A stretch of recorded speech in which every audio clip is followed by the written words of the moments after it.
أعوذ بالله من الشيطان الرجيم. بسم الله الرحمن الرحيم. أما يتساءلون عن النبأ العظيم الذي هم فيه مختلفون كلا سيعلمون ثم كلا سيعلمون. ألم نجعل الأرض محادا والجبال أوتادا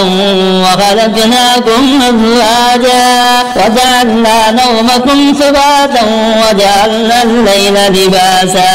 وجعلنا النهار معاشا وبنينا فوقكم سبعا شدادا وجعلنا سراجا وهاجا وأنزلنا من المعصرات ماء ثجاجا لنخرج به حبا ونباتا وجنات ألفافا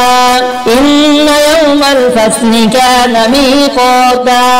يوم ينفخ في الصور فتأتون أفواجا وفتحت السماء فكانت أبوابا وسجرت الجبال فكانت سرابا إن جهنم كانت مرصادا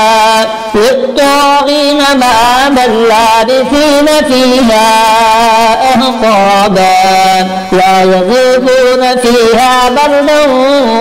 ولا شرابا إلا حميما وغساقا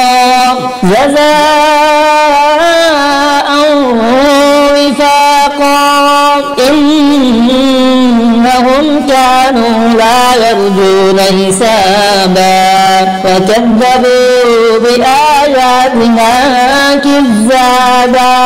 وكل شيء أحصيناه كتابا فذوقوا فلن نزيدكم إلا عذابا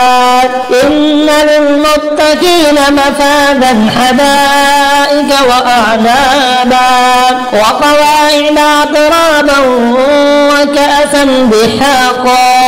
لا يسمعون فيها لغوا ولا كذابا جزاء من ربك عطاء حسابا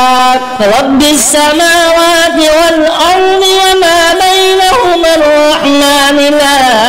يملكون منه خطابا يوم يقوم الله والملائكة صفا لا يتكلمون إلا من أذن له الرحمن وقال سبابا ذلك اليوم الحق فمن شاء اتخذ إلى ربه مآبا إنا